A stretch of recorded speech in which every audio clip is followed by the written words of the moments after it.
Unfiltered opinions. Introduce me. Sometimes you have ideas and you're not quite sure why. As you secure the bag. Sometimes you meet people and realize there's probably a reason why you stayed in touch. Just listen. Sometimes all the pieces just come together by themselves. I'm Jimmy Moyaha. And I'm Simon Brown. Welcome to Insider Exchange.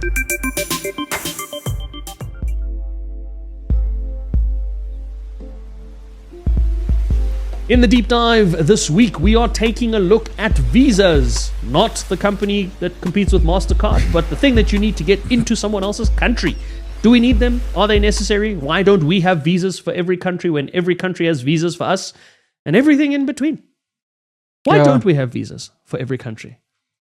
It's a good point because we think that they're good people. Okay, so as an American citizen, I can come into South Africa without a visa for a certain period of time before having to then apply for a visa. 90 days, I imagine. Yeah, 90 days. Yeah.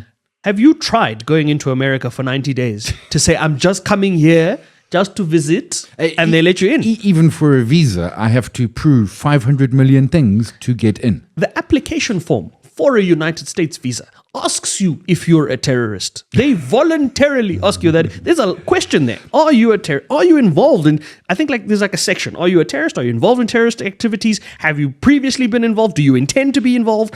And yet we don't ask the same questions. It's a very interesting point because it was brought up that, oh no, we want to encourage people to come here and everything. Sure, We do, but the reality is we're not a second tier or we're not second class citizens of the world, right? The same privilege that we are afforded to see other countries should be the same privilege other people are afforded to come see our countries. Sure. But if we put visas in, and I got a perfect example, my sister-in-law and her husband live in France and they hate winter. Although he's from Ireland, he should be quite used to it. He should be fine with that. She's not. She's from Durban. She hates winter.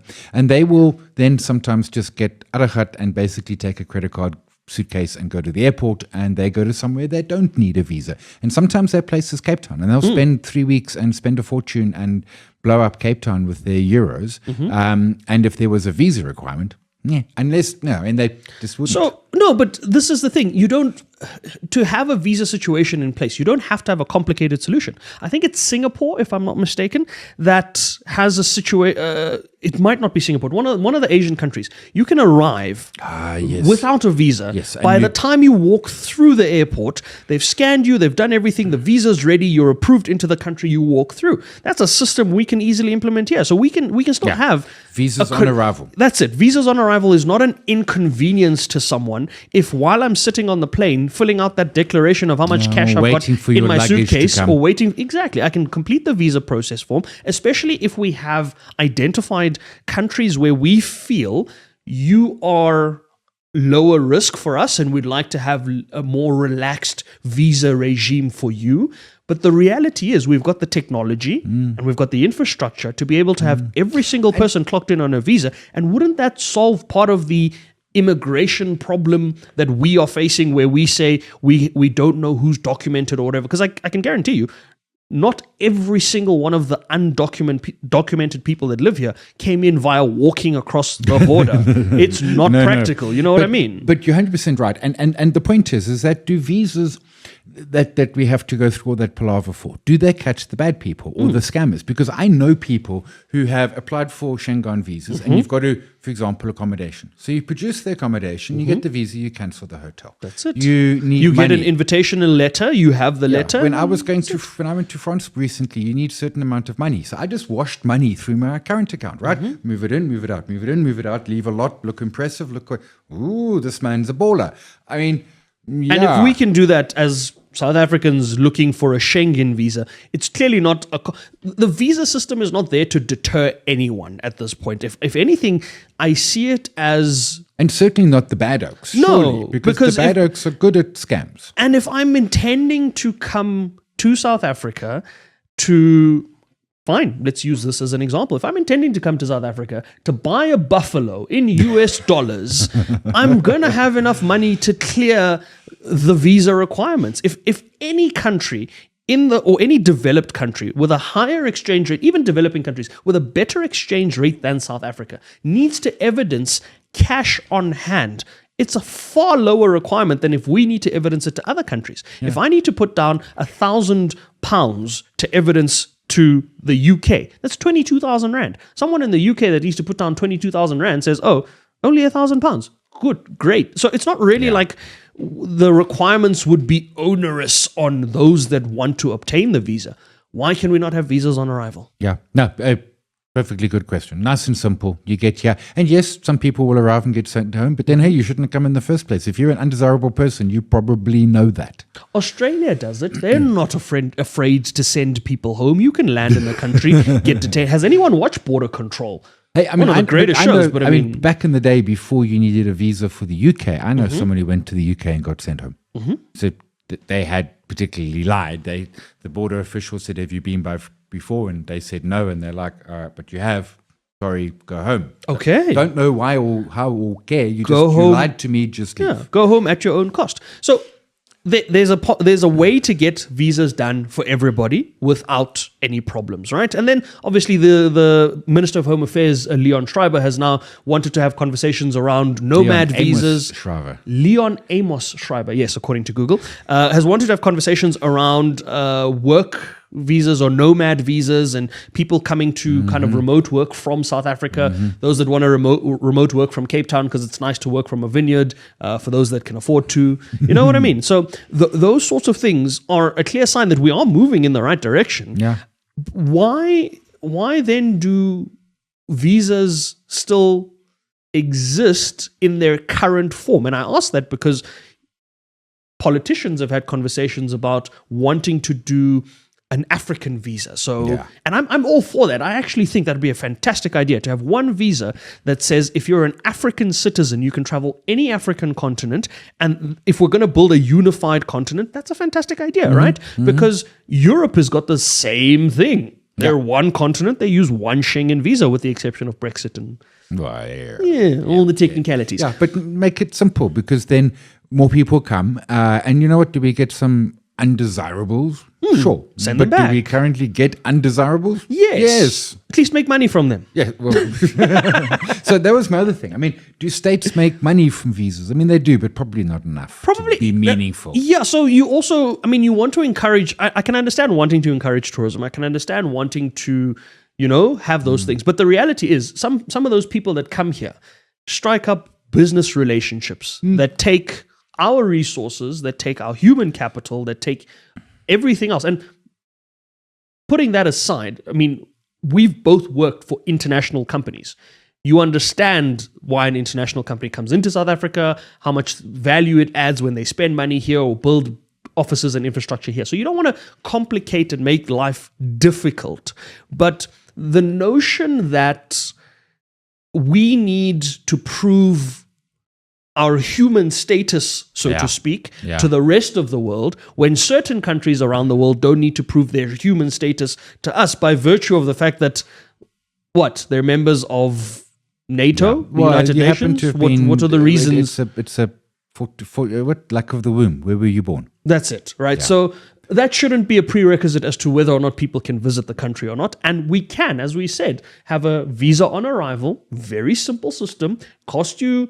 I mean, I think the one that they're doing in Europe, there's one where you pay something like £10 or €10 or something silly, where it doesn't impact your life in a negative sense. But you look at the South African visa, for example, the Schengen visa to go into Europe, that costs you 3,000 Rand or more, right? Whereas if someone's coming here, or if someone's going to somewhere like Singapore, I think it is Singapore, I'm fairly certain it's Singapore, and you're paying 100 or even 100 euros, that's still less than 2,000 Rand. But it's also, so it's the cost. You've got to take time off work. And then, so we are fortunate. We're in Joburg, right? We can get visas for all the countries in Joburg. But if you live in Kwandageze or Durban or Mbombela, and you must drive from Nelspruit to Johannesburg to come do your visa application, go back, because you can't collect it the same day. You must come back 7 days later. That's an expensive trip. Yeah. If we had eVisas everywhere, that would solve the problem. Yeah, we want eVisas on arrival. Bang, done. That's it. Okay. And maybe that's what we should also be fighting for in other countries, to say, if you're a South African citizen traveling to other countries, as our own Home Affairs Ministry has relationships with these international countries. You should have that conversation as well to say South African citizens should be allowed to have e-visa access in certain countries as well. Yes. That's it. That's where we stand on Simple. e-visas, and that's the deep dive for this week.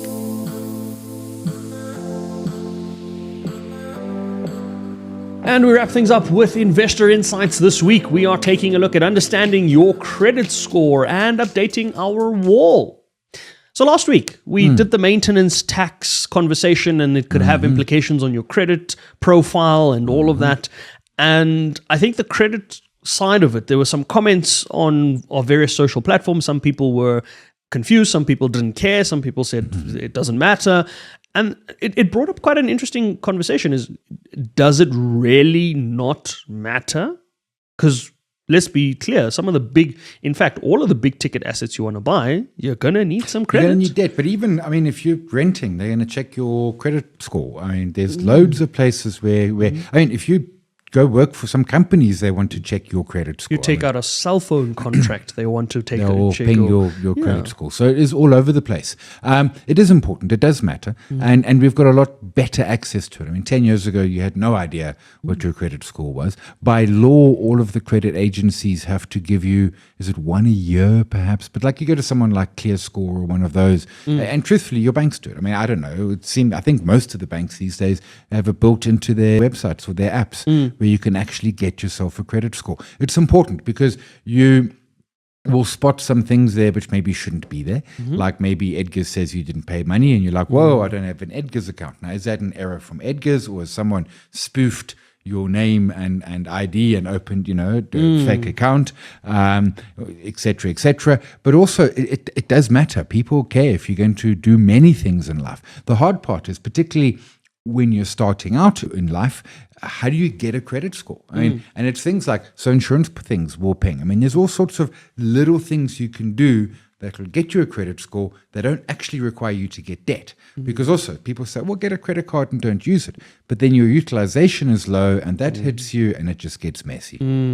I think what you brought up was the most interesting part about it, and the most important part about the credit score side of it is the fact that even if everybody's looking at it or not looking at the credit score, you still need to have that kind of metric in place because you are measured by it to a certain extent. But more importantly than that is the point that you made around the fact that it's an easy place to check if someone has used your data in ways that they shouldn't have. If you suddenly have an account that's appearing and not your mobile data, your name and ID number there data. we go. Not your airtime and data bundles. But if you suddenly have something that is unexplained there, and that's the second part of the credit score is if that happens, you've got recourse. You can go and speak to that creditor or speak to the bureau and say, guys, this is not me. This is identity fraud. It's one of the easiest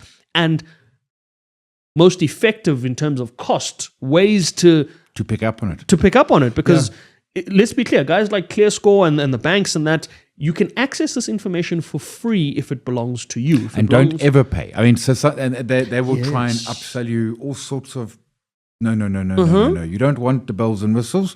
You just want the credit score. That's it, right? Yeah. Like, you don't want to buy all of those things. I mean, I get emails on many a week from ClearScore, this and that, and buy this and take a loan and this. Guys, I just want to know my credit score. And now my bank gives it to me, so it's much easier. Thank you, though, to ClearScore for not charging people for the service when they initially launched it, because that's one of the important things as well is, like you said, Si, you should not be charged to access this information about you. And when you sign on papers and you go for things like home loan applications, vehicle loan applications, they ask you, do you consent for us to retrieve your credit information? Because that is important. So your credit profile and your credit scores are exceptionally important.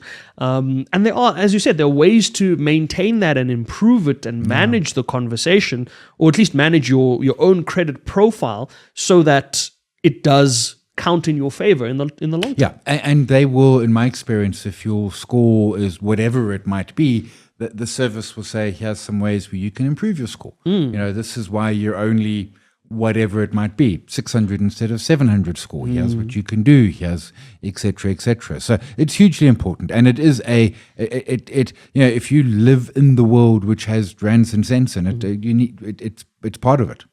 Unless you're one of those people who has just won the Powerball last week Friday, you won the 42.5 million rand, and in which case you'll be buying a bunch of things in cash. I suppose then a credit score becomes a little less important for you. But yeah, look, it wasn't me who won it because I only enter when it's 75 million. 42. Well, it was 85, and it went to 2 tickets at 42.5 each. So maybe it was if you entered. Me. No, it wasn't. But yeah, if you are in the world of credit in whatever way, shape, or form, or you are thinking about it in the long term, there are other things that you can look at as well from a strategic point of view. At some point, if you want to buy a large ticket asset and you don't want to have to use 100% of your money, a credit score will be looked at, and it's important that you understand it. If you want us to do another session on that, let us know. Send us through some comments and questions around specifics related to a credit score, because we can tackle so much from improving stuff to removing things from the credit profile, but we really kind of want to give you the option to let us know what would be most important to you. Drop us some comments in our community pages and on our conversations. We'd love to hear from you around that. But we're going to get into our picks now. We're going to update our wall. We're going to look at adding some new picks and seeing if we adjust any picks. Last week we adjusted ShopRite, we adjusted Sasol, we adjusted Northam, we moved around some local stocks. This week locally we are adding 2 new companies. Let's start with Richemont. They gave us numbers last week. Yeah, Friday. The world of luxury is seemingly going through the most, not just Richemont, but I mean, if you look at just Chinese numbers as well, luxuries. It's having a moment. What I like with Richemont is it's proper luxury. It's not handbags and other such silly things like that and whiskey and stuff. It is expensive watches that we can't afford. So it's simple in that regard. 6 billion euros in cash.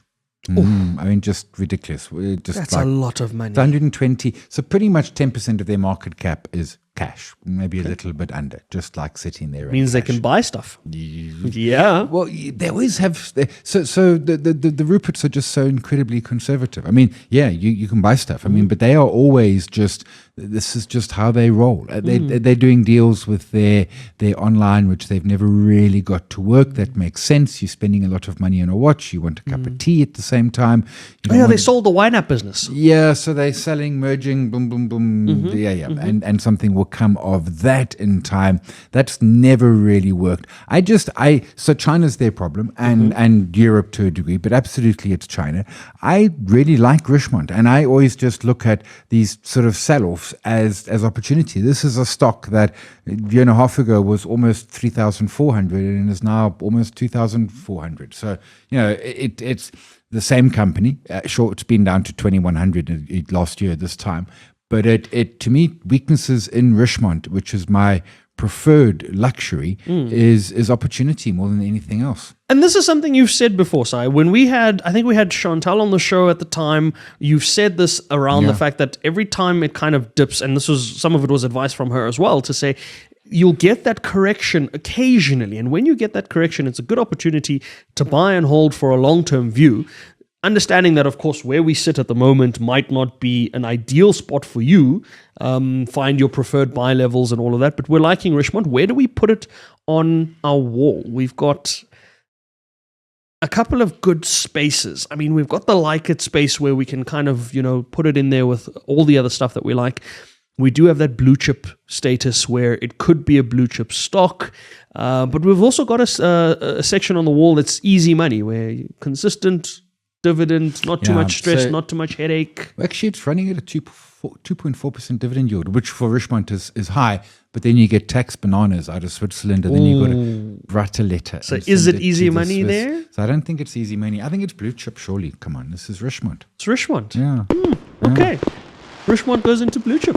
The other one that we're putting in there, this one's going to be very little debate, very little conversation on, is Capitec.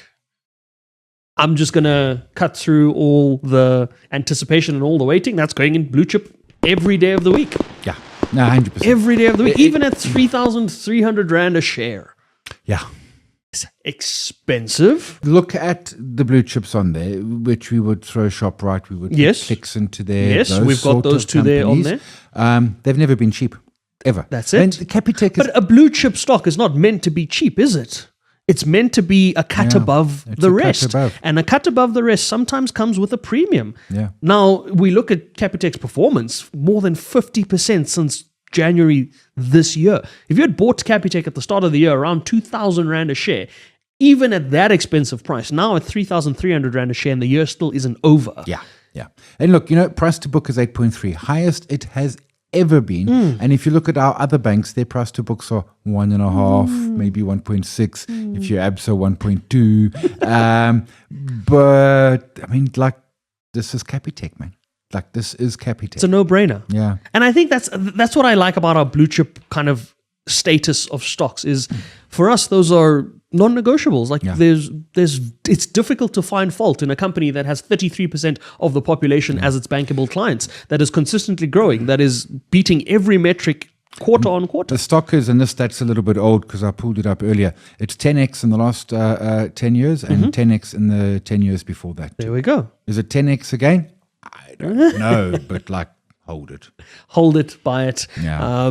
Make sure you get in at whatever price is comfortable for you. Again, as you know, you've seen our disclaimers. It's not financial advice. It's stocks we like. It's stocks our community likes. And it's things we put on our preferred wall of picks. If you're going to take that, do with that information what you will, but do your own research, please.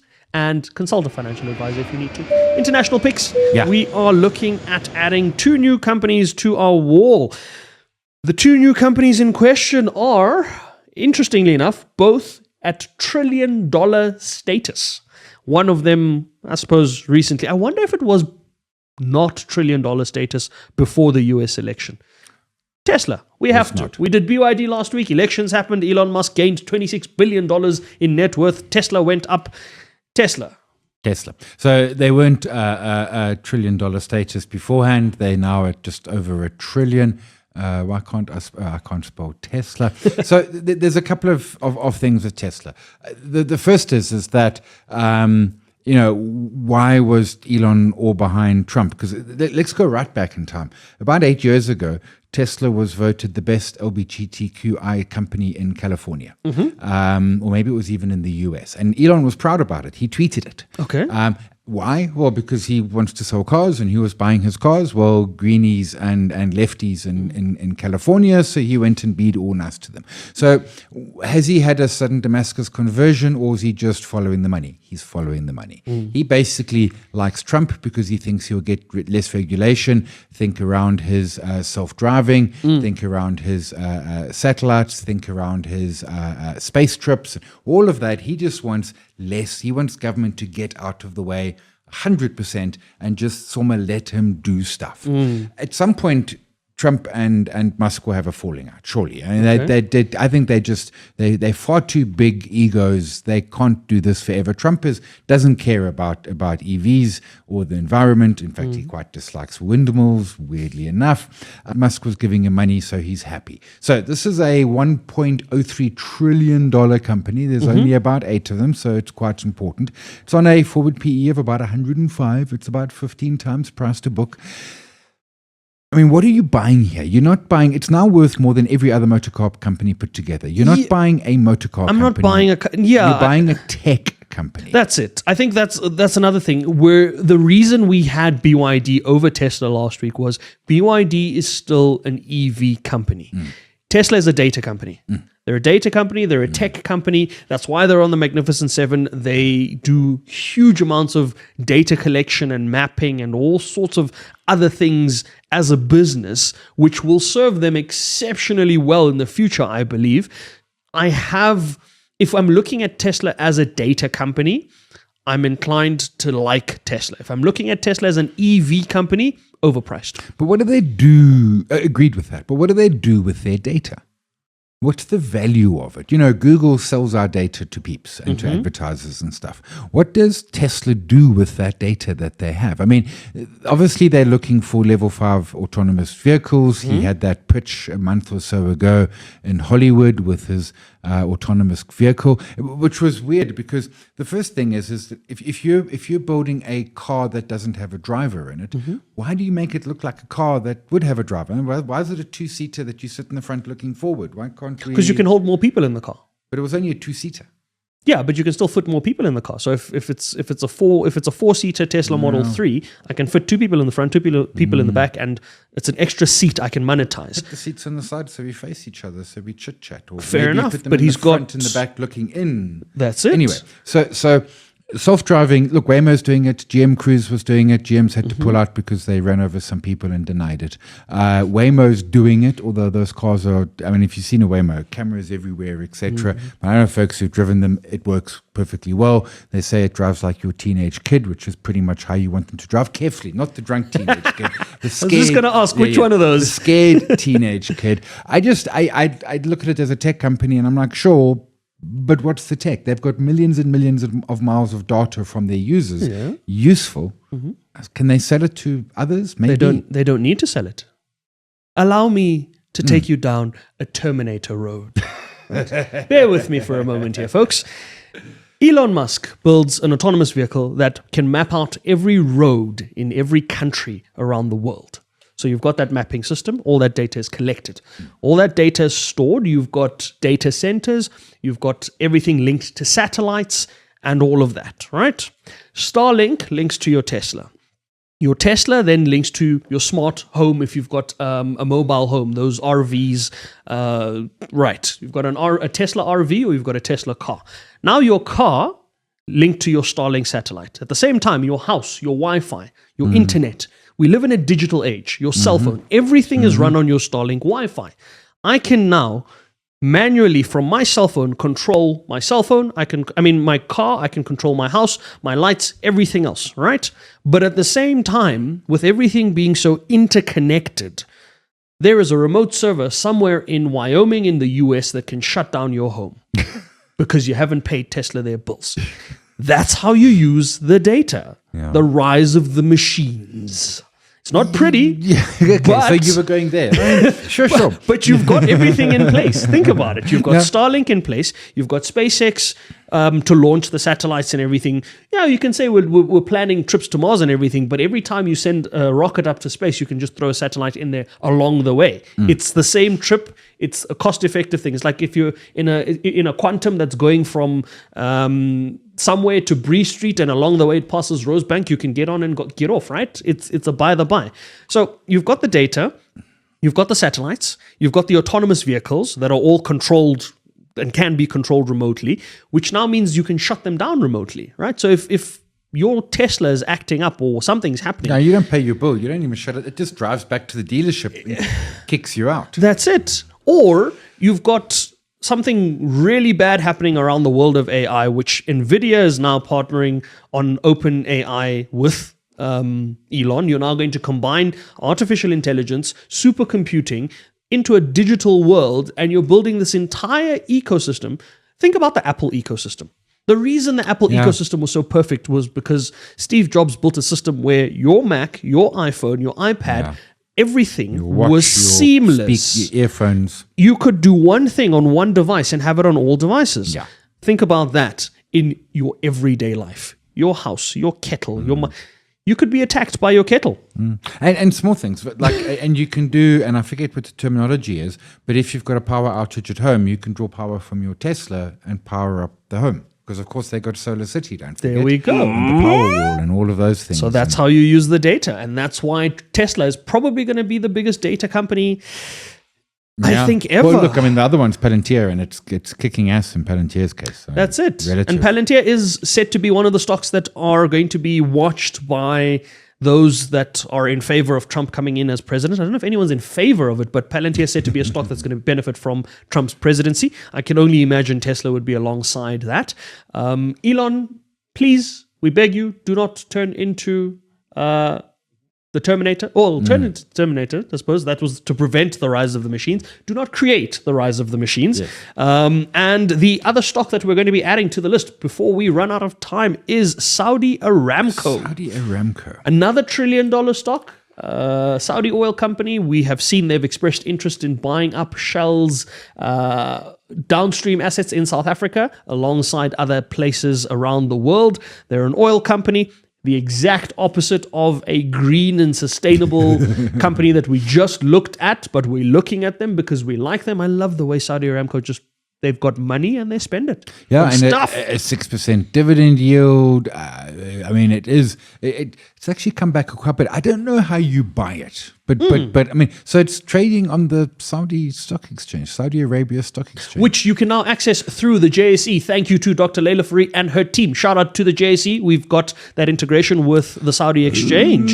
Yes, South Africa is progressive. We are those people. Yeah, in case anyone we forgot. are those people. So here's the thing: here's my concern. Aside from hating windmills, Trump is a drill baby drill president, right? Okay. He hates any form of regulation. He's going to say, got a national park with oil, no longer got a national park, drill the oil. I can't help wondering if we don't see a lower oil price broadly over a Trump presidency. Because so Harris would have pushed for green, for renewable, and all of those sort of lovely things. Trump's going to push for drilling. So Interestingly, you asked who owns Aramco. 16% of Saudi Aramco is owned by the Public Investment Fund in Saudi, one of our favorite sovereign wealth funds in the world. There's like sovereign wealth on a whole different level. So is there a bear case for oil, and does that matter because Trump's only around for 4 years and, yeah.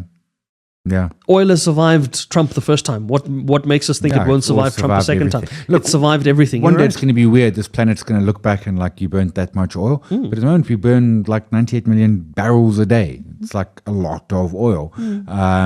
Russia's selling theirs through India. Sure. But I mean, and the thing is, Saudi Arabia is and by Aramco, Saudi Aramco, they kind of, in some ways, control the oil price. Yes. Right? They could go switch off Yes. 3 or 4 wells and oil's 120. Yes. They could switch on 3 or 4 wells and oil's 10. 20. Yes. 10. And this is the other thing about the OPEC bloc is where it comes to production and producing at the cheapest rate, Saudi Arabia is unmatched. They can produce oil at below $50 a barrel and still be profitable, if I'm not mistaken. We'll get the exact numbers on that. But it is horrible to try and compete with them on a race to zero if we have to have a race to zero. So the oil market's not going to go anywhere. And I think we're also seeing a shift, Si, from, oh no, oil is bad, we're all moving to electric, to now, we can do hybrids, we can still do, and when the whole EV craze came about, the OPEC bloc was like, okay. And Trump will be friendly with Saudi Arabia as well. Yeah, so maybe. I mean, weirdly, so there's only 5 analysts who rate it, 4 holds and a buy. The average is 144. The stock's 117. I mean, the low is 133. They're all saying this is a cheap-looking share. Okay, so we like it. Sure. Do we like it enough to put it beyond liking it and put it in blue chip status? I know we just spoke about how those are typically more expensive costs, but if the PIF is backing you and you're the largest oil company and the prospects of this company just look fantastic. I don't know if it's international blue chip status yet. Yeah, see, I don't think it's blue chip at this point in time. I think blue chip needs a lot of history. They certainly pay a good dividend. And I think part of it needs to be, I would say, robust of product. And they're a single product maker, make oil. What is the dividend yield like? Is it easy money? 6%. It could be easy money. It's not bad. And I suppose it trades in Saudi things. What's the Saudi currency? It's not. It's Saudi rupees? The real. Really? Wow. The Saudi real. That's weird. It's weird how we got reals, rupees, dollars are like the big ones, like used repeatedly all over the place. Okay, Saudi real, where it's a 19.8 billion market cap in reals. I like it. Yeah. We like it. Cool. We like Saudi Aramco. We're going to add it to the wall. We have made a decision on Tesla as well. As a data company, we like it. As a EV company, we want to put it in the alternative space. There is a better alternative out there. It's BYD. We've kind of navigated that, right? That being said, that brings us to the end of the show. Thanks for tuning in, folks. Please remember to like, subscribe, follow, do all those things. Engage with us. Let us know what you think. We are going to be taking a break. Don't worry, we'll give you enough time to prepare mentally. We're going to be taking a break for the Christmas period. We're going to do a special Christmas show before we do that, but we're going to be building up to that over the next couple of weeks. But until next time, investing isn't hard. Just try it.